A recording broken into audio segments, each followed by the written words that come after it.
What?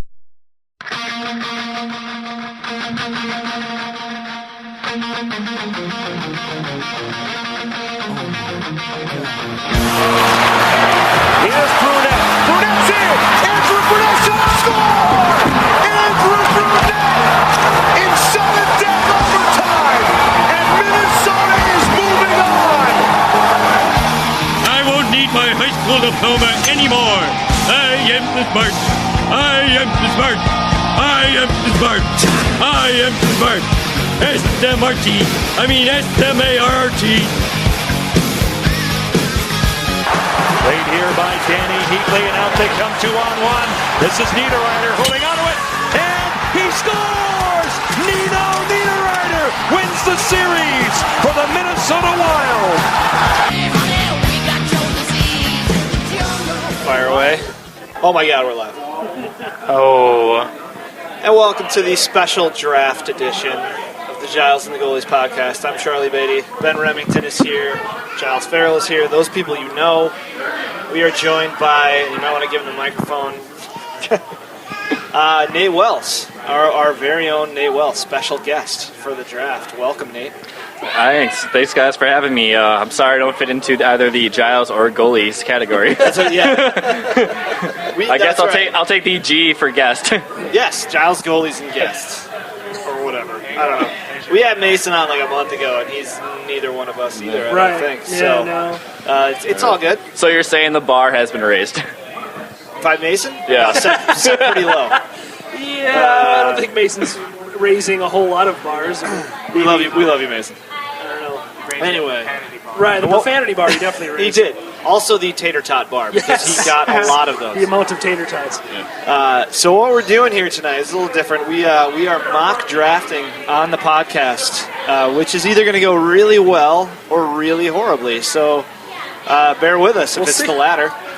But the reason why we got Nate here is that he helped us out with our picks, and Nate is also he's our college hockey guru. And with a lot of college hockey players playing pretty important roles in this year's draft, he's a good guy to have around. Just in general, but even more so this year. Yeah, I would have been screwed 2 years ago when we did this. Zero college guys, zero guys going into college.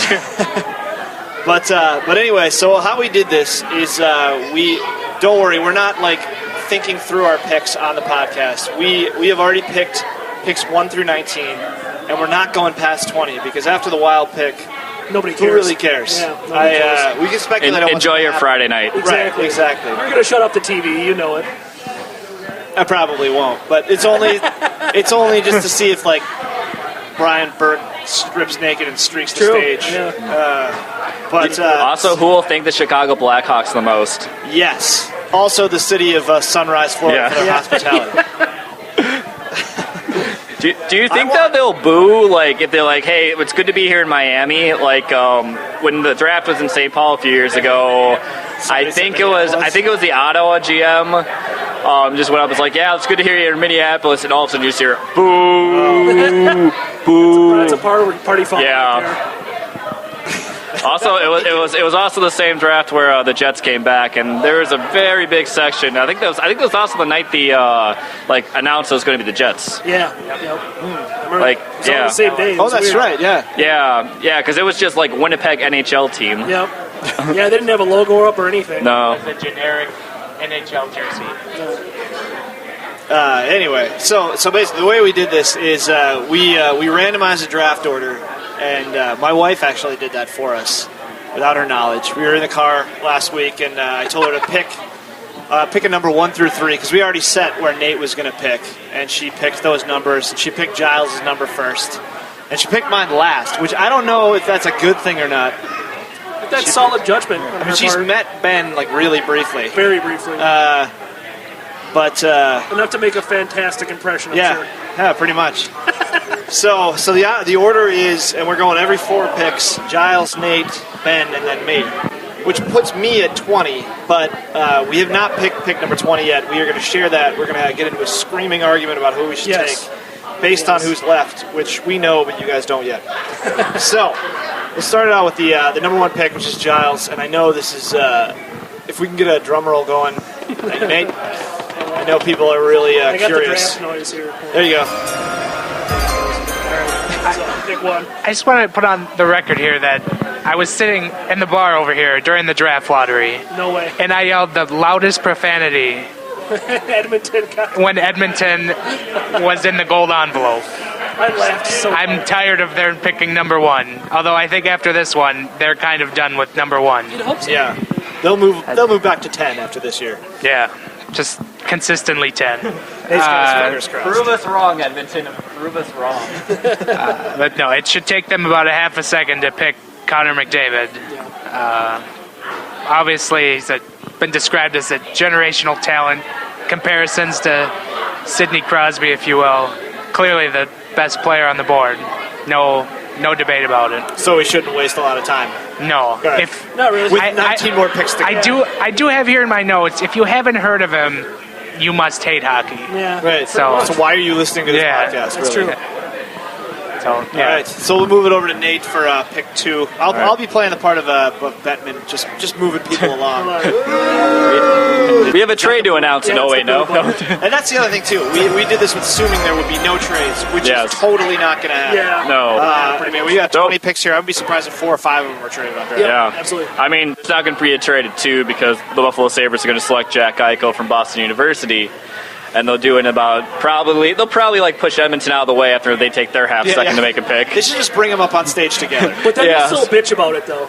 So there's that. Oh man, yeah, I did really like Eichel's response to Buffalo kind of not being happy with getting the number 2 Right. pick, and it's like he basically was just like, hey, I'm a good player. I think I'm the best player in the draft. It's like the perfect mix of confidence, but not being too cocky. Right. And then the Sabres went and told everybody that he said it. that was Yeah, dumb. and then they pulled that off too. So I don't know. The Sabres after the year they had and basically trying to tank as hard as they can. They really do. Also, like Edmonton, they got nowhere to go but up. I don't know if they tried. I don't know if they did. Yeah. I really don't. I'm that guy. But I wrote about Eichel up on Wild Extra. He basically, along with McDavid, he's a franchise type player. In terms of being a college freshman coming in, he turned 18 like 2-3 weeks into the season, and probably had the highest expectations of anyone since Phil Kessel came into Minnesota.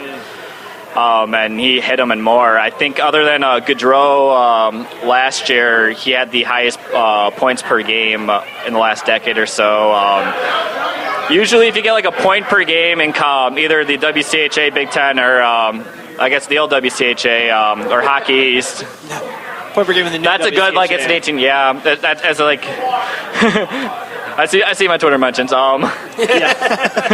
But if you get usually like above a point a game as an 18-year-old, like that's a good sign in those leagues. And he had 1.77 points per game. I mean, he was above. I think the next highest was like Parise. Vanek was also high. For some reason, Jordan Schrader's like the exception to the rule right here. I don't. What are you talking about? Yeah, but basically, like he did that. Like he was an individual that was able to change Boston University, who they came within about a period of winning the national championship. One dropped puck. Yeah, a year after blowing. I think they had to be like they were under 500. I don't know. They didn't come any close to making the tournament or anything. All right. Well, he just made that much of a difference. So I think he'll do a good job at Buffalo. I know he's kind of posturing saying they'll go back for soccer season. I'd be very shocked. I think He's not good. he's NHL ready. All right, so those are our top 2 picks, and everybody kind of knew what those were about. Sure. This is where the draft starts to get interesting, and it's pretty much really intriguing from here through the rest of the first round because there's too many guys for the first round. Yeah, I think there's still a pretty clear-cut top 5, as we've talked about. But in which order? But really? right, but the 3 through 5 is kind of interesting in which order they go. I had the Arizona, Glendale, Phoenix Coyotes, and soon to be the Quebec Coyotes. Insert Western city here. I took Dylan Strome, also from Erie of the OHL. He put up more points than Connor McDavid did actually this year. But there's a pretty serious caveat to that. Yeah, but there's a caveat to that. But he's still a pretty dynamic offensive player, and I think Arizona has a pretty good defensive game already. They've already got guys like Oliver Ekman-Larsson. They don't necessarily need defense as much as they really desperately need anybody who can put the puck in the net. Well, they need somebody to build an offense around. Right, exactly. They need that guy. A center. And Strome, I think, can be that guy.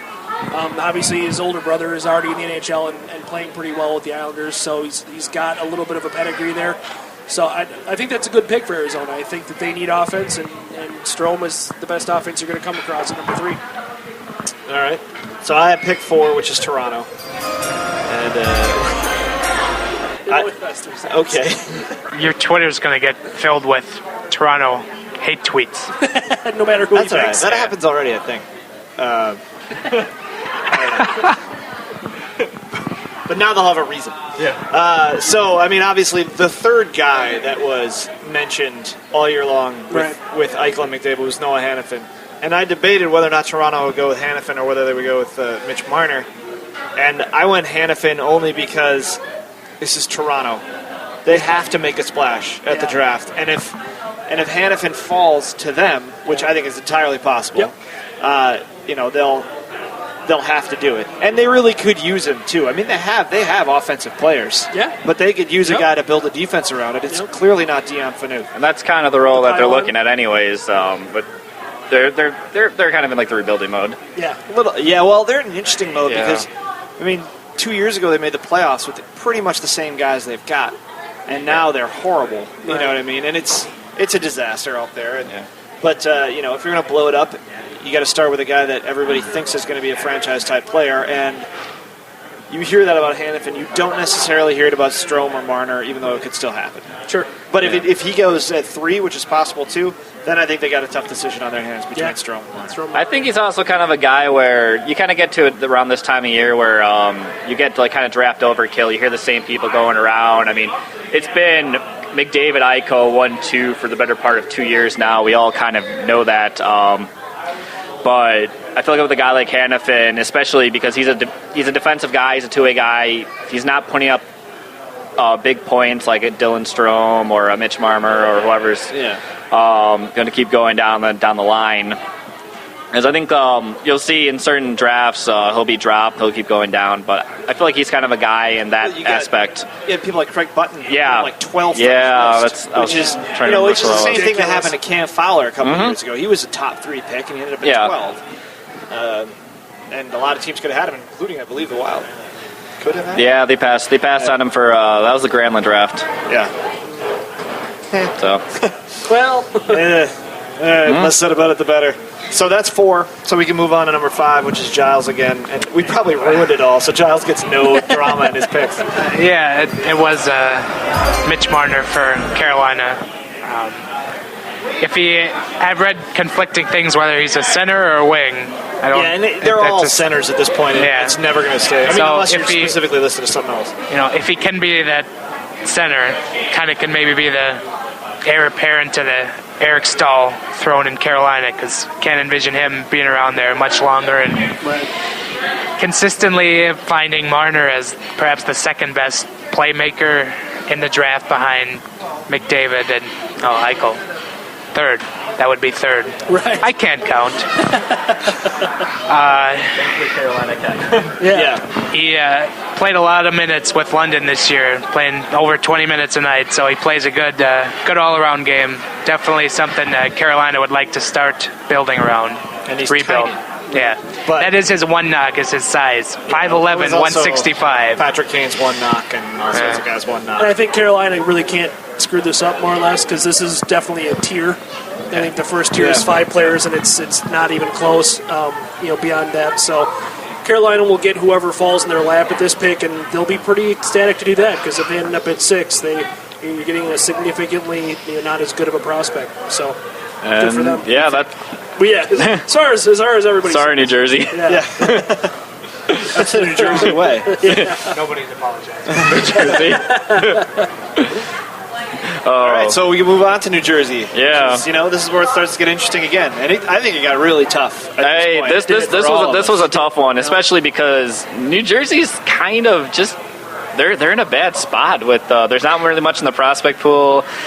Their players are old. There's not much in the talent pool. Like New Jersey, they kind of hit that like wild point about 2009, 2010, where you're just basically waiting for the future, Are and they bad the enough future where weren't next that year they bad. could end up in the what's his name? The Austin Matthews. Austin Matthews, Yeah, the they sweepstakes. could probably get in there. By the way, you were talking about Arizona earlier. I would love for Arizona to get that.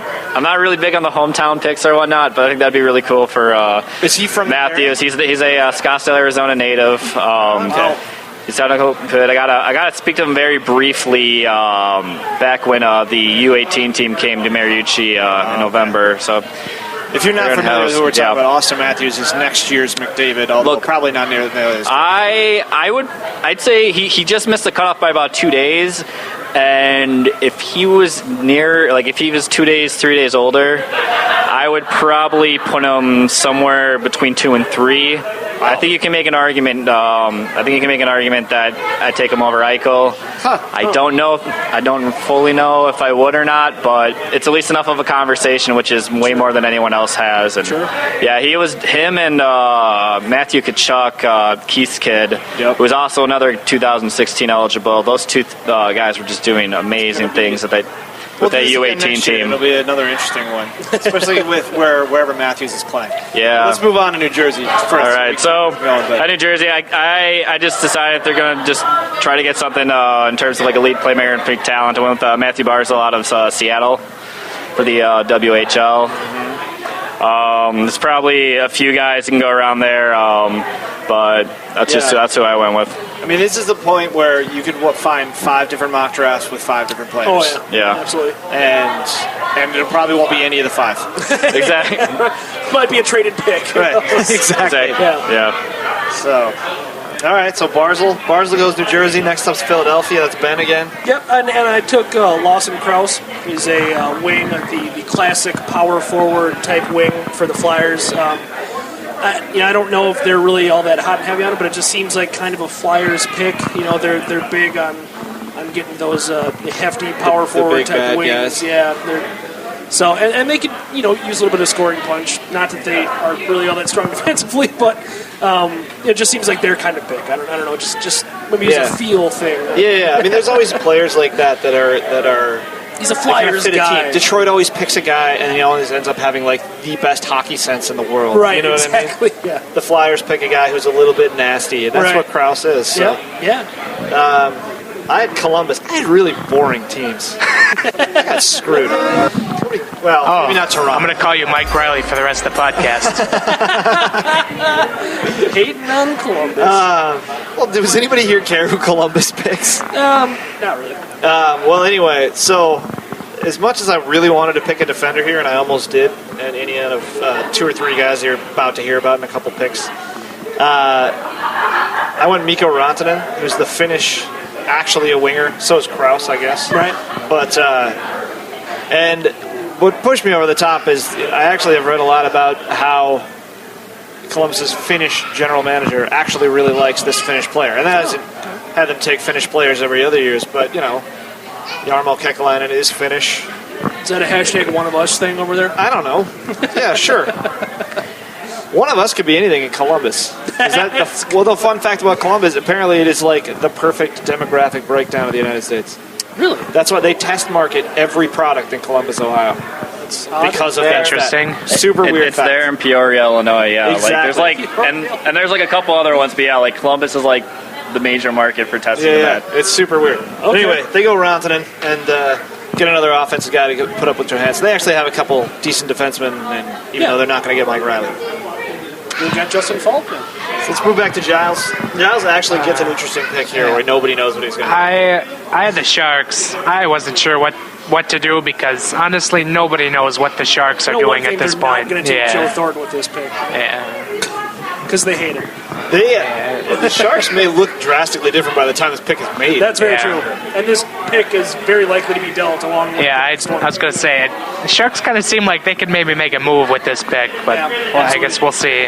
Move this pick to Cam Talbot for all we know. I had them picking Pavel Zacha out of Sarnia. I don't know if that's how we say his name, but we'll just roll with that. But he's a big guy, 6'3", 210, not 2010 like I have here in my notes. That would be a big yeah. That's a metric ton right there. He skates very well for how big he is. Has one of the better shots in the draft. Throws his weight around, kind of something maybe the Sharks would like in the Pacific Division. But he does have some knocks on him, takes bad penalties, and does like to pull a Thomas Vanek and coast around from time to time, or more of the time. What 18-year-old doesn't? Isn't Alan Walsh? True. All right, Yep. so yeah. All right, I took. I'm Colorado at 10 again. This is Giles is not happy with that, but This is probably the least likely pick to be picked by that team. yeah. This is. They even came out and said they're exploring their options with trading the pick. Everybody, Also- everybody lies about their. Yeah. This time of year, this time of year is like about 2 weeks or so. It's pretty much any time you hear a reporter or whatnot. It's all negotiation It's all leverage, smokescreen, yeah, and whatnot. But that said, I really don't think this is much of a Colorado pick. I chose this is more of a pick that I like.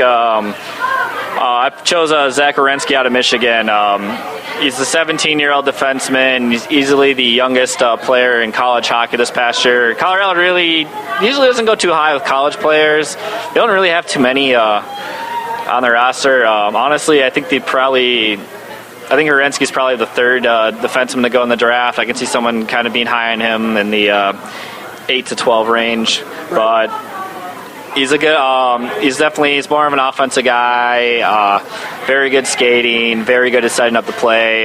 Just creating things go on the countertop, which worked really well. Michigan, kind of their style this year is basically in line with like the 1980s Edmonton Oilers or whatnot, where they would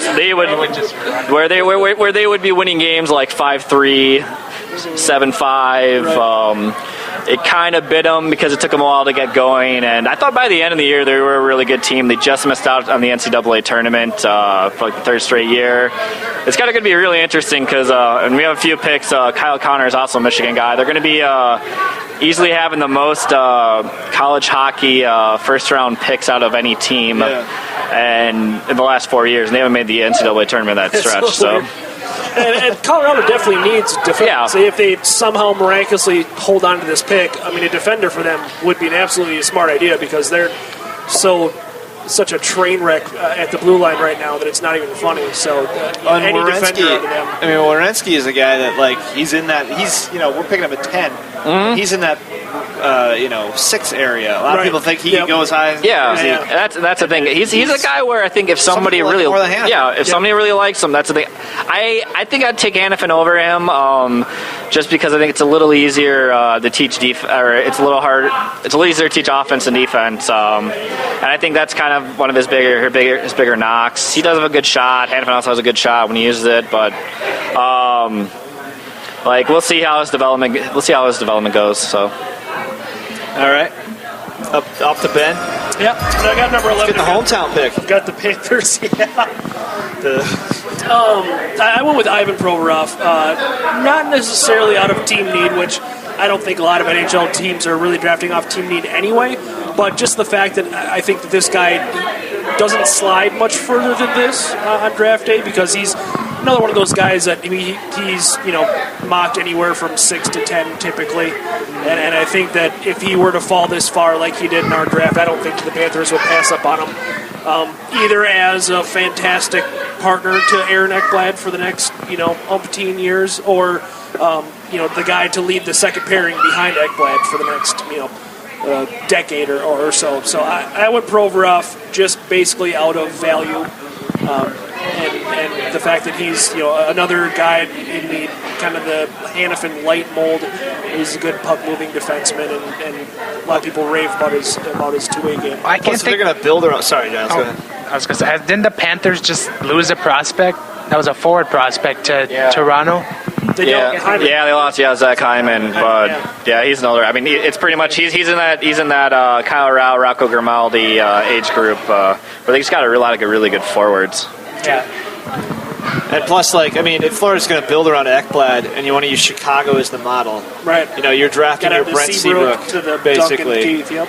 And that's the same reason why a lot of people say Arizona's going to take Hanifin because he can mix in with Ekman Larson and be that combo pair forever. No, it's arguments on either side. We're drafting 20 players here, and we're going to be right on for sure 2 of them. Yeah. We're guaranteed 10%. That's right. That's pretty good. After that, we're pretty much, We're just throwing we're going to be darts. doing as well as you at home. The difference is we decided to put together a podcast, Yeah. and you didn't. You should do Yeah. that. It's Right. fun. Give it a shot. You get to hang out with people like Nate Wells on a Monday. So I had That only happens during podcasts. Right. I had Dallas, and originally I was thinking, Dallas is, the same boat as Colorado, needs that defenseman kind of thing. But Desperately. if you actually look at Dallas's prospect pool, they have good prospects at every position. They have two good goalies that people like, Campbell and DeRozier. They have Brett Ritchie up the middle. They've got there's somebody up the middle. I just pulled it up on my phone, so now I got to look it up again real quick. Brett Pollock up the middle, and then they've got the two defensemen, Honka, who was their first-round pick last year, and Alexic. So I figured they just go best available again, like Florida. And for me, that was Kyle Connor. Yeah, I was very tempted to take him with the Florida pick. Yeah, guy that Nate just mentioned. And, a guy who's going to go to college. He's skinny. He needs to put on weight, stuff like that. But, Dallas has forwards up front that they can bide their time with him. And, could be They Connor, score could plenty be a of number goals. of guys. They're okay in that department right now. And by the time he comes to the NHL, he can be their third center. So, but I just went with a good player as well for Dallas because I think they actually are in a good spot with their prospect pool. Oh, I had the Kings at 13. If you told me a year ago the Kings would be drafting 13, Yeah, ahead of the Wild. yeah, I'd have said you're nuts, but whatever. I had them picking Timo Meyer from Halifax. Just kind of best player there. He scored 90 points this last year. Good size. He can kind of progress with them a little bit longer just because they're probably going to go back to being a good team. So they don't need really anyone to step in right away. And so he can kind of work on his deficiencies a little bit over time and then just kind of ease into the Kings lineup down the road. So Yeah, that's fair. Yeah. You go to 14. I think right here is where it becomes another really interesting tier of players at 14. Yeah, I think maybe it goes down one or two more guys, but yeah, there's at the very least, this kind of continues the area of people I can't believe they're drafting around 12, 13, 14 with Boston. This draft is that you look at Strome or Marner, and in any other year, they might be the number one pick in like a Ryan Nugent-Hopkins level of year. Yep, Yeah, I'm sure. Now they're 4th and 5th. Yeah, and I think all of these guys threw about maybe 15 or 16, like Nate was saying. They all, in any other year, top 10 pretty handily, pretty easily. Yeah. And then here they are, around 14, 15, 16. It's a strong draft. People have kind of been raving and ready for this draft for a couple of years now. And sometimes that doesn't hold up in terms of depth and everything, but so far it seems that this year has in terms of the strength of the players. We're not going to know for 6 years. So yeah, Right, it's true. yeah, that's definitely is a big thing that. With the exception of two, maybe 3 or 4 guys, no one's stepping in the NHL right away. These are all guys you're going to maybe see. They're going to need at least another year, juniors, 2, 3. Especially the defensemen are going to usually take a little longer to develop, and that's just normal. You don't. I think as Ben mentioned earlier, you don't draft for your need on your team. You draft for organizational. Chuck Fletcher even said that the other day. Yeah. 3 years, our needs are going to be different, so we're just going to take whatever we can get. Yep. And that is probably true. Yeah. And also, it makes following the draft a little more difficult than the NBA.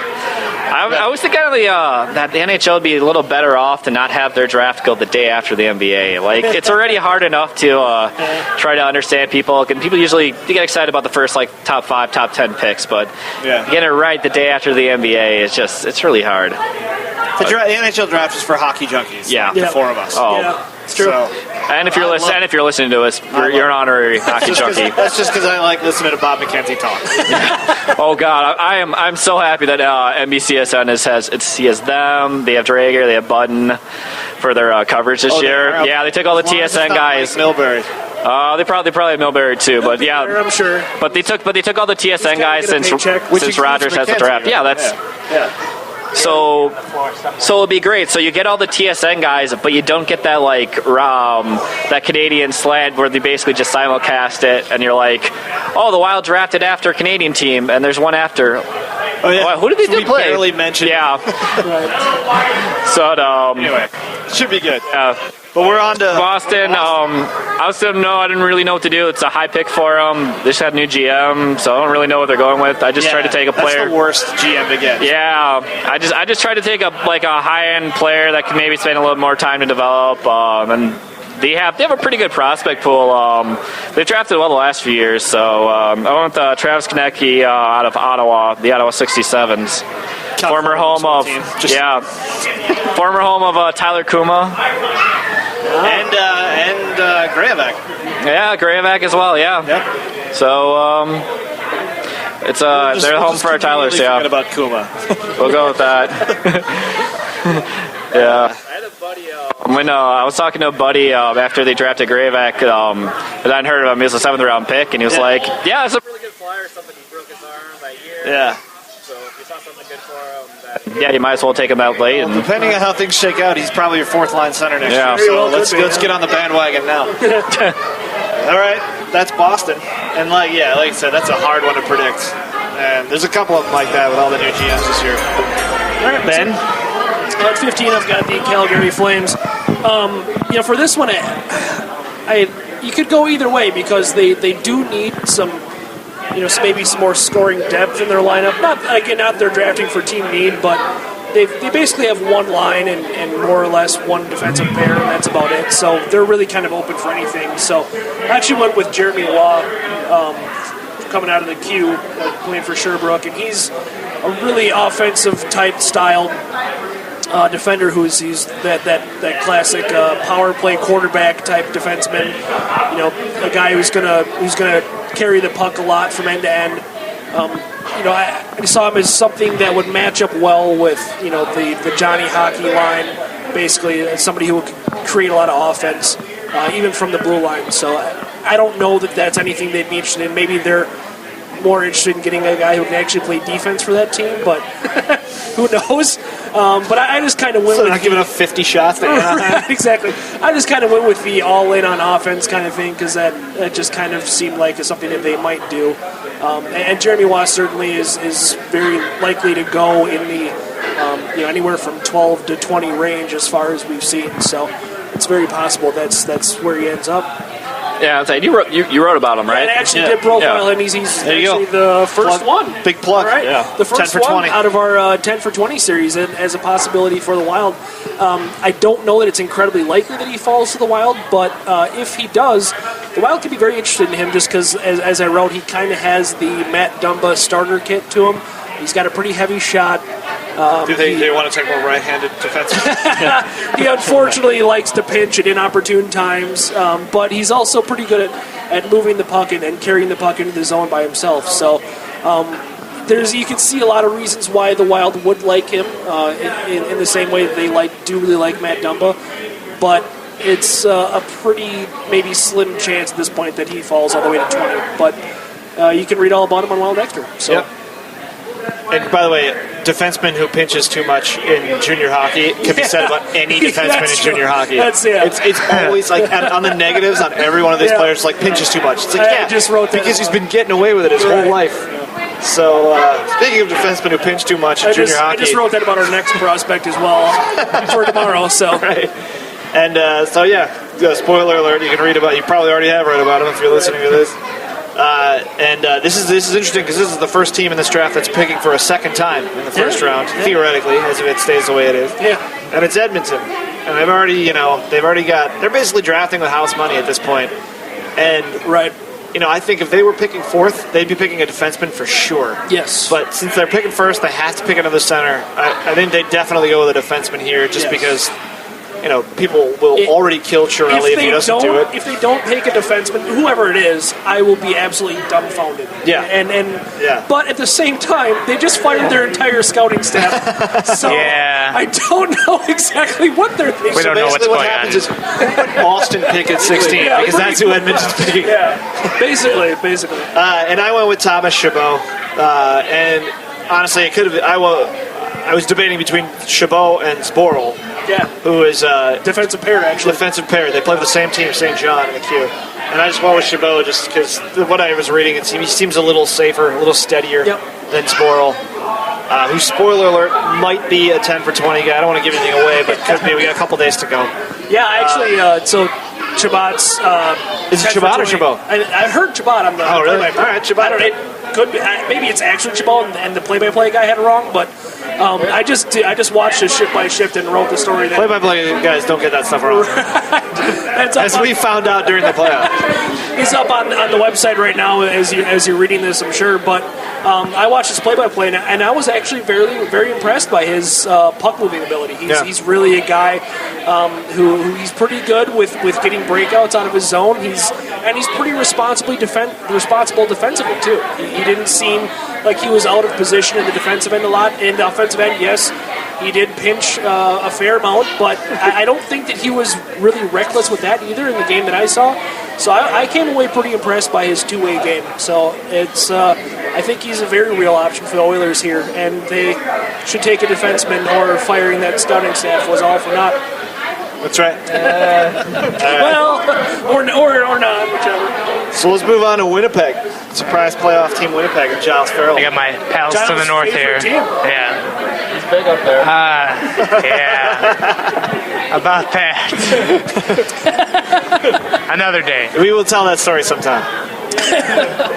Actually, Tune in next week. Teaser next week. Right.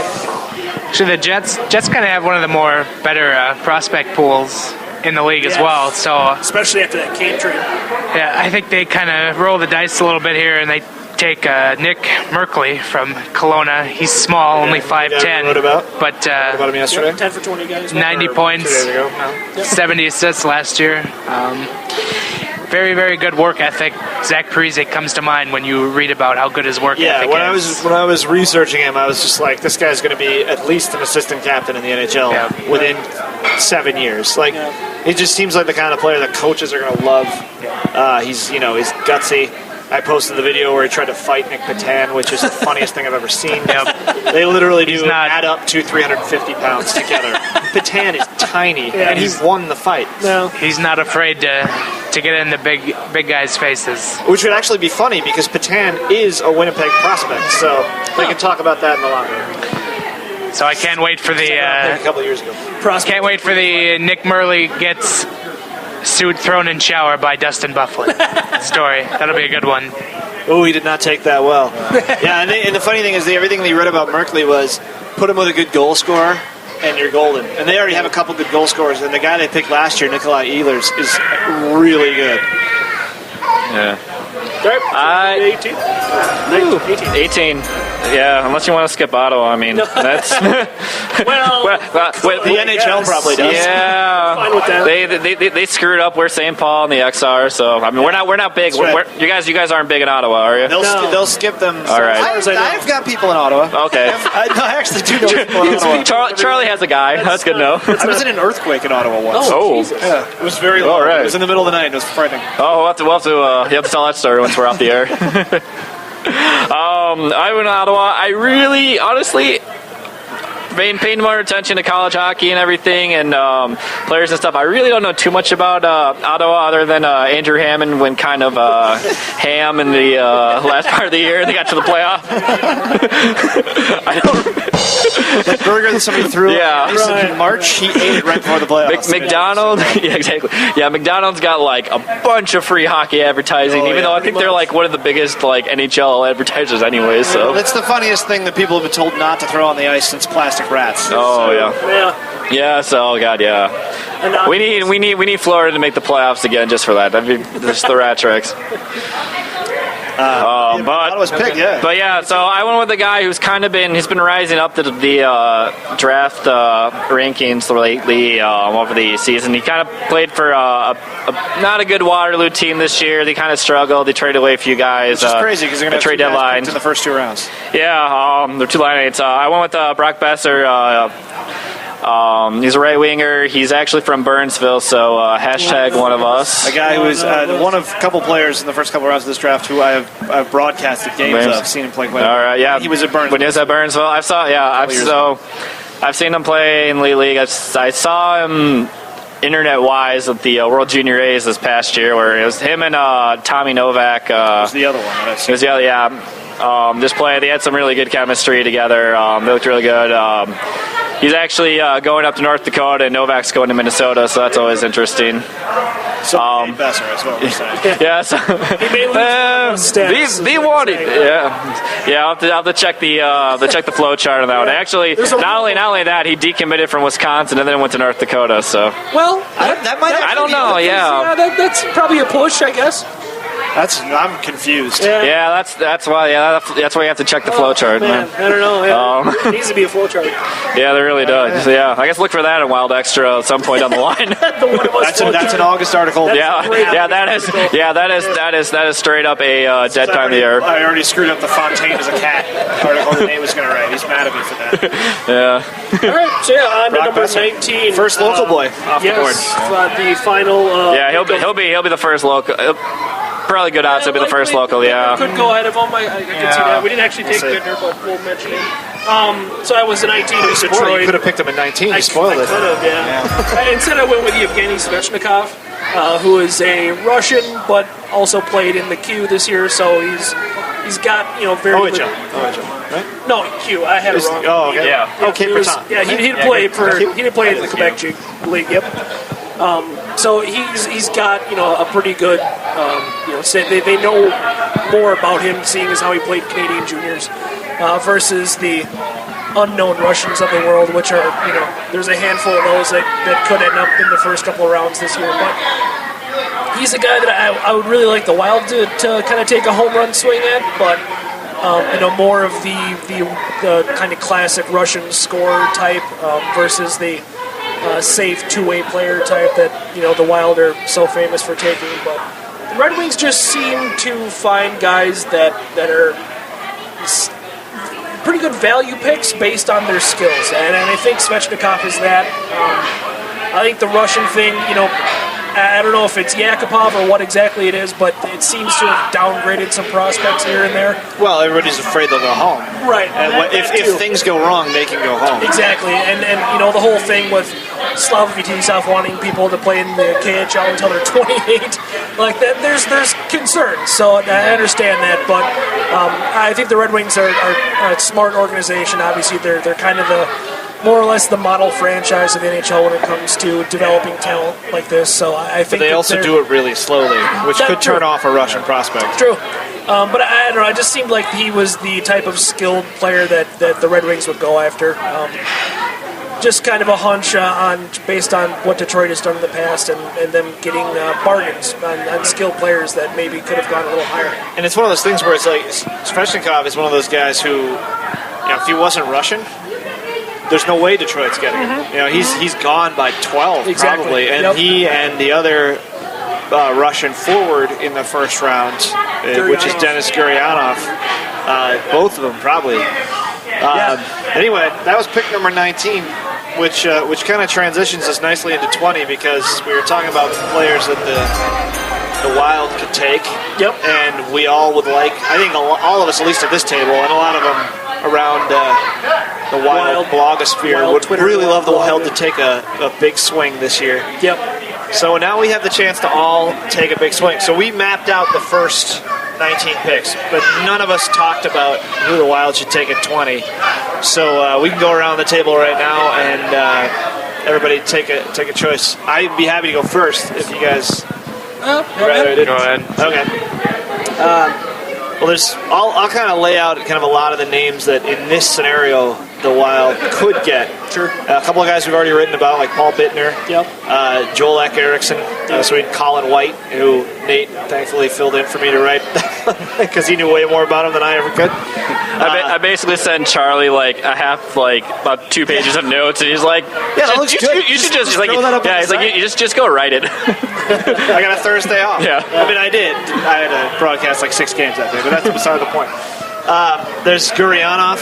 There's Daniel Sprong, who's a really interesting prospect. There's Oliver Kylington, who's a defenseman who's dropping down the draft board. And many, many more. Jeremy Bracco, guys like that. There's so many options. I had a little trouble picking one, but I'll take a guy that I wrote about only because maybe it's a little familiarity bias, but I wrote about him that I think is exactly what the Wild need if he turns into a good NHL player. And I understand there's a huge if with this guy, but it's Daniel Sprong. Yeah. You watch him play, and you're reminding me of two people. And one is not the greatest comparison in the world unless you take the first 3 or 4 years of his career, and that's Alex Semin. And the other pre-Carolina. The other is Patrick Kane a little bit. He does a lot of little things that Patrick Kane does. He's fast. He's got ridiculous hands. His shot. I mean, I had a 5-minute video of him beating goalies short side. Yeah. That was it.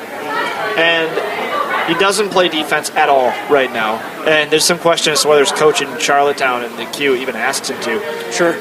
But that's something that, like I said, no 18-year-old with that kind of talent plays defense. That's something you teach him by the time he's 20, and hopefully he gets it when he gets to the NHL. But the offensive skill set he could bring is something the Wild don't have, and that's what I'd like to see them take. Now, we can get around to who we think that the Wild will take when we're done with this first round. But that's I would love to see them take. That's not who I mocked, just because I wanted to go more realistic with it, but I would absolutely love if they took Sprong for that reason, because they don't have offensive talent like that. And, you got to think if your coaching staff and your development system is worth anything, that they should be able to teach a guy like that to at least play passable defense. He's never going to be a Selke candidate. He might even earn the ironic Selke nickname like Thomas Vanek. But although, no, 17th in the Selke voting in 2007, as you pointed out. I pointed out, yeah. But, 17th out of how many players? Probably 20. But if you can get him to at least play some semblance of defense, this offensive package is just so good. And I think it's time. Fans always want a really sexy pick for their team. That's just kind of the nature of fans. But I think it really is the time year to go for the Wild to make a sexy. This is the draft, and they have the roster, and this is the time where they do make a move like that. So who are you taking then? Well, I might as well transition to that. I had them taking Jansen Harkins, a guy that was also part of our 10 for 20 series. He's a two-way center, playing right now for Prince George in the WHL. He's a guy whose game honestly does remind me a little bit of Mikko Koivu. He doesn't quite have the size. I believe he's 6'1", 180, 190 right now, but so he's a shade smaller than Mikko when drafted, but he plays a really good, really responsible two-way game, and he's a really good playmaker. He knows where to find teammates. He's pretty good behind the net, and he's pretty responsible defensively. He played on their penalty kill. He's just that kind of all-around guy, and it's not a sexy pick, and I can't say that I would be disappointed if the Wild took him, but it would make sense because they just kind of have a dearth of centers in their organization as a whole. So I really, unfortunately, see them just kind of taking one of these kind of guys, one of these centers that's just a not really flashy but very solid two-way center, just to kind of fill out the organization and try to get that center depth stacked up a little heavier. I kind of went along those same lines with my pick. The guy that who kind of I feel just fits that kind of prototypical Wild draft pick where they have the talent and they can do things well, and you can see them doing that next level. And if they don't, they can still kind of slide down the line and everything. I went with as we previously discussed, Colin White of the US U18 development program. I was kind of going back and forth between him and a few other guys. It's I don't know, kind of like, again, with the same team with Jeremy Bracco. I think he's kind of an interesting guy who very kind of polarizing in terms of some people think he's a first rounder, some people think he should go really high, some people think he don't. And that's always kind of an interesting thing to have in the draft pick. And, I mean, if we're going back to just the last time the Wild kind of were in this position in a draft like this, I mean, they went completely off the board with Brent Burns. It's still probably the best 20 pick that has happened since that time. That's one of the last 15 years. I think, you wrote that article. But yeah, like, he was a pick where, when they drafted him as a forward, I think he was, like, projected in the 40s or something. Kind of in hindsight, you can kind of see where Riseborough kind of thought he had everything going right, and it's one of those things. But I went White just because he's a guy. He's a very good playmaker. He started off as a top 5 pick. He kind of got sick and injured throughout the year. He finished the year well, which is usually a thing that the Wild brass like to see. He's not the most physical guy. He's a very good elite skater. He has very good hands and can set people up in terms of vision. And he's a Michigan State commit? He's a Boston College guy, You're right. which, Boston College. if that would happen, that'd make 2 Boston College guys in a row. Actually, Brack was also a Boston College guy, I can think Sure. of it. That's right, I knew that. But yeah, so he's a guy where he's also a little bit, some people like him better, some people don't, just because he got sick and kind of struggled throughout the middle course of the year. I think he had mono and missed like a few weeks or so, which if there's going to be a team that likes and saw what he had, he kind of dominated towards the end of the U18 tournament. He scored the golden goal for the U.S. that won it there. I think he had a hat trick in the semis. So they're players. They're definitely a few players that the Wild have taken who have. They're a team that likes to kind of take the guys that are coming up high rather than ending on a lull. So that's kind of where I was thinking on there with that pick. Sure. Giles? Well, take everything Nate just said, and that's me. They're taking you? No. Sorry, you're already off the board. As we've said, I'd like to see them roll the dice on a Sprong, as I read about him today, or maybe a Guryanov, as I think Hockey Wilderness tabbed him with their mock draft, which is another great option. I don't see them doing it, and they take. My official on the record prediction is Colin White at 20. If he's there, he strikes me as the Wild player. He was also captain of the U.S. development team, so another captain. Can't underestimate a player who has previous captain experience. They like to collect those kind of guys. Yeah, we're gonna lead our way to a title. Yeah. Well, let me ask you guys a question. Just based on the guys that we've already drafted and everything, is there any guys that sticks out that it would be, if you were available at 20, that you think that would be a good Wild pick? Merkley.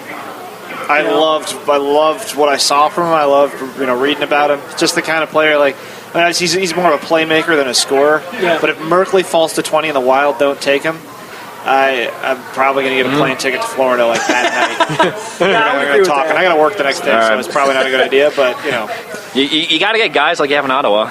You have to have some guys in Florida. I know at least 1 or 2 people are going down to Florida for the draft. So someday I'll do. I actually didn't even go. I didn't go to the draft when I was here. I'm not sure why. Yeah. I did that.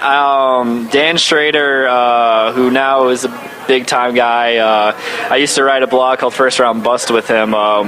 Him and I sat in the first row for the Saturday draft. Which if you ever go for the Saturday draft, it is literally the hardcore thing because they go rounds 2 through 7, just really fast, and even by about round 5 or so. And Dan's a guy who scouts for the WHL, and he does a few other things. And he knows players. Even he was just I don't know who most of these guys are. We're just going around, or you'd hear somebody I think the Wild drafted Nick Seeler that year. We're like, oh yeah, I remember Nick Seeler. Yeah.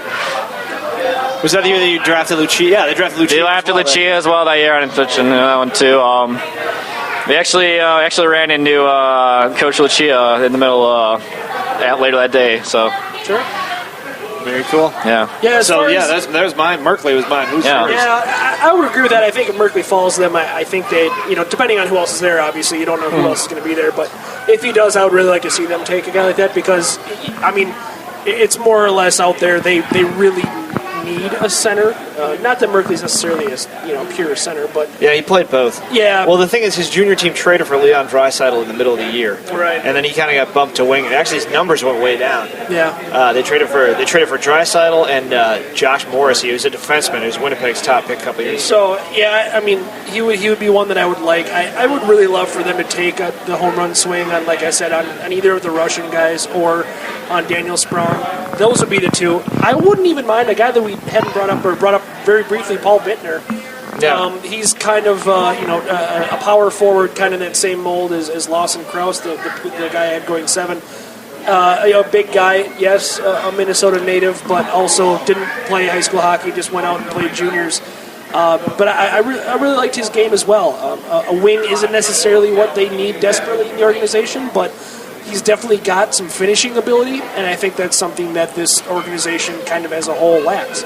So he'd be a guy that I wouldn't mind them taking if they must go with a one of us pick. Him or Besser are actually pretty good picks. What about Ilya Samsonov? Are you going to go with a Russian goalie? That's like a double negative on the Wild draft record. Right. Maybe it's enough to where it cancels out. Yeah, exactly. 2 negatives equal a positive kind of thing. It could very well. Can bring back. It's not going to happen. Bring back Ilya Bryzgalov as a consultant. Right. Chuck Fletcher just gets up to the draft floor and has a mini stroke, and then just goes Samsonov, and then all of a sudden we got a Russian goalie on our team. He just kind of gets possessed for 2 seconds, shakes around a little bit, and then nobody really knows what happened. Maybe he would do it just thinking that somehow it gives him leverage with Devin Dubnyk in his contract negotiation. Be like, Ilya Samsonov, take that, Doobie. Yeah, what are you going to do now? We just took a goalie. I think it would be great to see the Wild take any Russian, just because I feel like Chuck Fletcher would go up there and he would say it, and then Guy Lapointe would immediately look at him with that kind of, really? Yeah, kind of face. That et tu, Brutus kind of look. So, Giles. Yeah, we want to hear from Giles. Well, I'm going to take the smart aleck answer and say I hope McDavid falls to 20. Yeah. No, that would require a genie at this point. Just 3 wishes. McDavid fall to 20. All right. So your first wish is that he falls to 8. Your second wish is that he falls to 14. Your third wish gets him all the way to 20. Maybe if he loses a leg in an industrial accident. I think I'd still take him. Yeah, I think that's the only situation where he falls to 20. I've seen him score a lot of goals on one leg this year. Yeah. Anyway, no, who do you really, do you have a dream pick out of the 10 through 18, 19 range?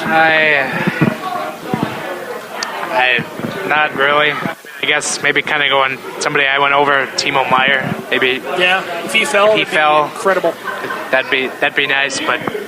And that's very possible with this draft. As good as this draft is, you've got all these guys that, like we said, up to about the 15, 16 pick, all of them are basically top 10 in every other year. But it's also very possible one of those guys that we have right now in the top 15 fall to 20. Yeah. Just because of... The whole back half of the first round is nuts. Right, exactly. Yeah. And so it's very possible that teams taking one random guy that they like over one of these consensus top 15 guys, if that happens just a handful of times, suddenly you've got one of these second tier, the 6 through 15 picks, you've got one of those guys in your lap. And I'd love for that to happen in the Wild. I don't know that the planets are going to need to align for this to happen, but I think that'd be great. And it's a little more possible than in years past. And you're getting kind of a top 10 pick from any other draft at number 20 this year. That's incredible. Yeah, basically, I want to see the Wild. Somebody is going to drop dramatically in this first round, and I would love to. Whoever it is, I think the Wild should take that player. To have the balls to take them. So. They'll go best player available. Yeah. That's like everybody. It's the most cliche thing to say, but that's true. What they do. In hockey, where you're drafted for 2-3 years down the road, unless you're picking first. Yep. Yeah, it's a good idea. Yep. You know what I mean? It is. Just pick a player you think is going to be a star. It doesn't matter what position he plays. Yeah, you want the best player that can help you out down the line, and if that means that they're going to be an asset later, then they're going to be. That's fine too. Exactly. So, well, that's our mock draft. So we all have our 3 different decisions. I think we have 1 Harkins, 2. I guess we're picking Colin White because it's a 2 out of 4. Yeah. He got 50% of the vote. And my super unlikely pick of Daniel Sprong is not going to happen. I actually think they'll pick Colin White if that's the case, but I really want them to take Sprong. Yeah, I can see that. So that'll do it. So we'll obviously when we get this up there, it'll be Tuesday, and you got a couple more days to go. But we got a lot of other draft coverage coming, and on Friday we're going to have a boatload of articles from at least the 4 of us, if not others. Yeah, just keep checking out Wild Extra daily throughout this week. Hang out with us on Friday, all day draft day. Giles and I will be around Twitter, probably making really snarky comments about people, and then we'll be around to chat all draft night too. So come check us out. Come check out the site, and hopefully it'll be an interesting night. Usually is if you're a hockey junkie. Absolutely. Very much. Yeah. We get to listen to Uncle Bob. Uncle Bob knows everything. Pierre will be very happy if he's in there. He'll be happy about every single player. Does Pierre Maguire not just completely sweat out of his clothes at the draft. This is like his dream. I'm not. It's the only time you can mention 15 youth hockey teams, and it's actually kind of It's relevant. Yeah. Oh. No, I'm with you. If you played a drinking game, that was Pierre's not happy with that pick. Like, you were going to be stone cold sober for a while. I do that whenever he's kind of like that. Like John Gruden does that with like ESPN. Yeah, where no one makes a bad pick. But yeah, Pierre. I won't lie. I was thinking about this the last World Juniors. I actually kind of miss him not calling games. Like, I actually learned a little bit more. I miss Pierre, Pierre and Gord Miller. Juniors is like what he's made for. Exactly. Yeah. So. Well, it's funny because when I was watching the Nick Merkley video, one of the videos, the announcers actually referenced Pierre McGuire talking about junior teams. There's some small-time announcers in Kelowna, and I was just like, "Wow, they're good.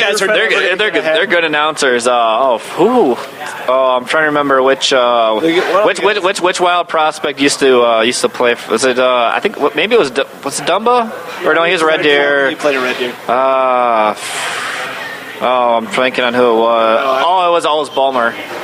Oh, okay. It was, so he went up there, like we listen to them. They do a good job, they'll throw out like random stuff. I thought it was really out of left field, but they just trolled Pierre McGuire on this broadcast, like in the middle of like an action-packed sequence, and then the guy's just like, Pierre McGuire will love that. Back to the game. I was just like, wow, that was highly unnecessary. I just love those cheap shots. Yeah. That'll do it for us. But like I said, stay tuned all week. We want to thank Nate Wells, his college hockey expertise. Yes. Follow if you don't already, because I think he has more Twitter followers than all of us put together. And the Wild Extra account, probably. Yeah. Gopher State is the. How did you get Gopher State, by the way?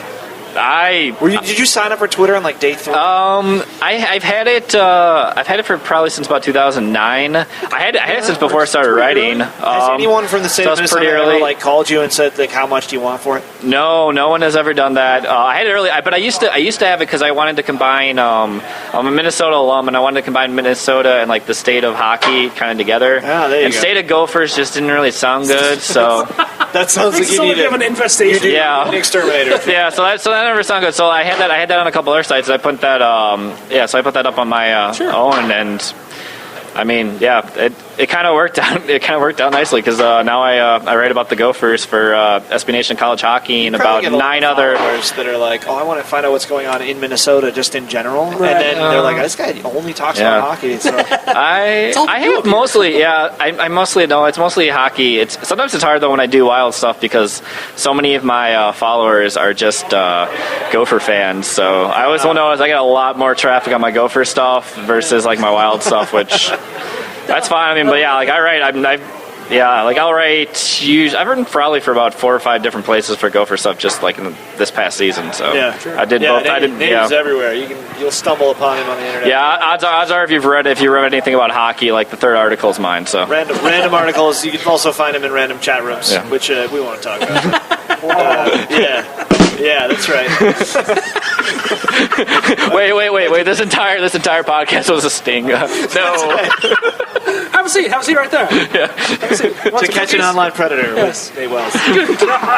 Just kidding. Okay. All right. No. We're not going to end on that. But I think we are actually. Yeah, I think we are. That's fine. We may just fade to music before I even start talking.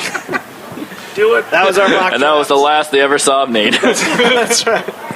Probably me too. So join us all the rest of the week. Ben Remington at Ben Remington, Giles Farrell at Giles Farrell, at Gopher State, Nate Wells, not an online predator, and me at the Unplayable, Charlie, definitely not an online predator. and that's it. All right. Was without a doubt the worst episode ever.